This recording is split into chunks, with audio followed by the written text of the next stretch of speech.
Hello everyone and welcome to another video. So, I got robbed the other night, which kind of sucks. But, if you watch my last video, you know that I am working on gratitude. So, the things that I'm grateful for, to start off. One, I'm grateful that nobody got hurt. Somebody broke into my car and took a bunch of stuff, but neither my wife, nor my daughter, nor the dogs, nor myself were hurt, so I'm thankful for that. Two, I'm thankful that my father-in-law knows how to replace car windows and did that for me really quickly. Really happy about that. Three, I'm thankful that we have somebody who is connected to the Public Works Department and was able to, that same day, replace the street light that had gone out that probably gave the crook courage enough to break into my car in the night.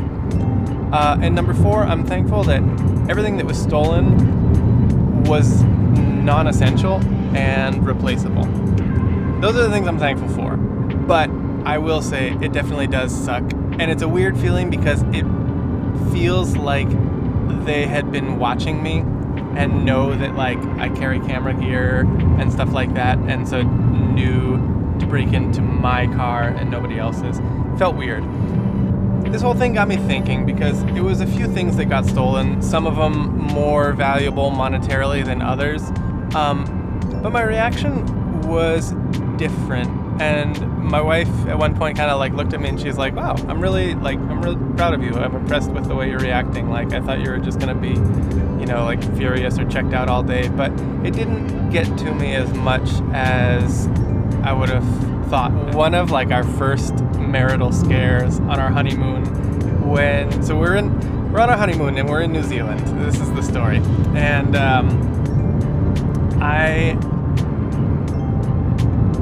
we were going to a New Zealand All Blacks game. And for those of you who don't know, that's New Zealand's rugby team, and they do a thing called the haka. We're going to a game in their home stadium, playing against South Africa, super cool, and they do the haka before every game, and I was super stoked because like this is something that they're famous for and something that I was really looking forward to seeing. We did not know what traffic was going to be like circling around the stadium, stuck in traffic. It's getting closer and closer to game time, and there's just no parking anywhere. My wife is super hungry, and we have not gotten any food yet. We didn't even think about getting food in the stadium, which would have been the solution. And anyway, so basically, like, I'm looking at the clock and I'm realizing we're not going to find parking, we're going to be late for the game, and we're going to miss the haka, which is one of the main reasons that we even wanted to go to that game, or that I wanted to go to that game, was to see the haka, So I'm just like, and it's stressful, I'm driving on the other side of the road too, it's just a whole bunch of things going on in my brain. And Betty, my wife, she sees how I'm reacting to this situation, which to her makes no sense. She has no idea, like, she didn't even know that I really wanted to see the haka. She doesn't know why I'm getting upset. She just sees me getting upset and just like shuts down. It's the most miserable night of our honeymoon by far. She did say though, she said she got scared or kind of surprised or startled because she said like, if this is how you're reacting in a situation that's so not important, how are you going to react in situations that are important? And I thought, okay, that's fair. But the haka, we're missing the haka. Anyway, fast forward to 2 days ago when I got robbed, and my wife is now impressed with how I handle high-stress situations, potentially high-stress situations. I think I am a little bit better at handling situations like that, but I've also kind of been analyzing how I react based on what it is that I'm missing or what it is that is being stolen from me. Like in New Zealand, for example, that is a moment like we're not going to be in New Zealand again anytime soon. We're not going to be seeing the All Blacks play at home anytime soon again. Like for me, that was kind of a once in a lifetime opportunity that we're missing out on. So like that's kind of why I reacted like that. That was something that felt almost irreplaceable, But this time around, it was two pieces of camera equipment that I don't use all that much. Two pairs of rollerblades, one of which I hadn't used in years, but the other which like really represented like getting off my butt after quarantine, because they were new. These were a Christmas gift. They were really nice skates. It was something that was like getting me back into exercise, getting me back into rollerblading, and I was loving it. And that's actually what hurt the most, those rollerblades, losing those. I started just kind of like reflecting on all the things that have gotten stolen from me over the years. There's like a bike in Wilmore, another bike in San Francisco, another bike in Ensenada, a power cord, just like random stuff. But I was thinking, you know, I've had expensive things stolen from me that don't hurt as much as when Philip Mullins stole one of my favorite pens in college.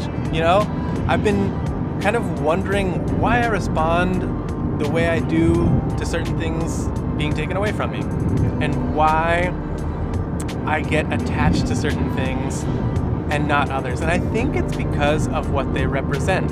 Like I was mentioning with this latest pair of rollerblades, they represented something to me.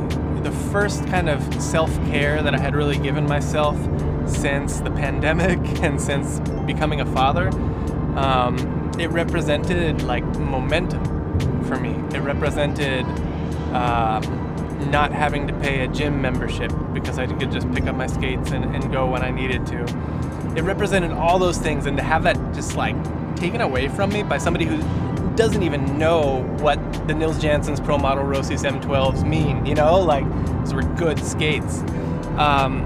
It just sucked. It really sucked.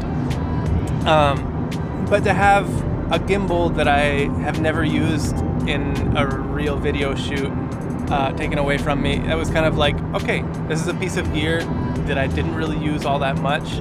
It sucks because it was, you know, an investment, but it's okay. I've been doing videos for years without it, and I will continue to do videos without it, and that's okay. The more I think about it, these things that like have meaning attached to them are often connected to momentum, and I really begrudge it when someone or something takes away that momentum. I don't know if this is making sense. Is this making sense to you?